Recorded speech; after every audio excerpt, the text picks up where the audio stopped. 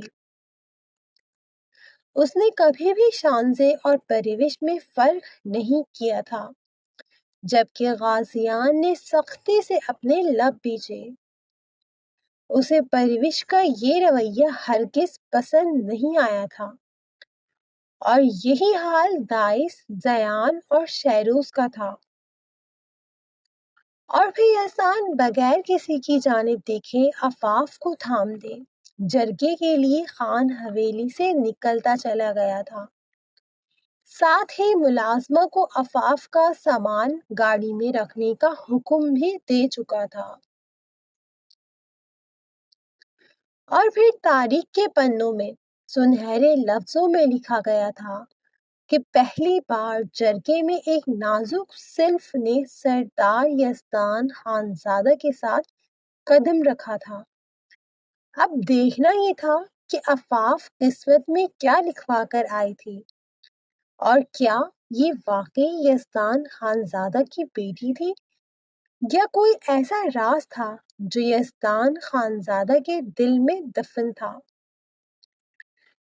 امید کرتی ہوں آپ کو یہ ایپیسوڈ پسند آئی ہوگی۔ ایپیسوڈ کو لائک لازمی کریں۔ جن ریڈرز نے اب تک چینل کو سبسکرائب نہیں کرا ہوا کائنڈلی چینل کو سبسکرائب کر دیں۔ کمنٹ باکس میں لازمی بتائیں کہ آپ کو کون سا سین، کریکٹر یا ڈائلاگ پسند آیا ہو۔ اب آپ سے ملاقات ہوگی اگلے ایپیسوڈ کے ساتھ۔ تب تک کے لیے خوش رہیں، آباد رہیں، ہنستے مسکراتے رہیں، اور اپنی رائٹر کو دعاؤں میں یاد رکھیں۔ اللہ حافظ۔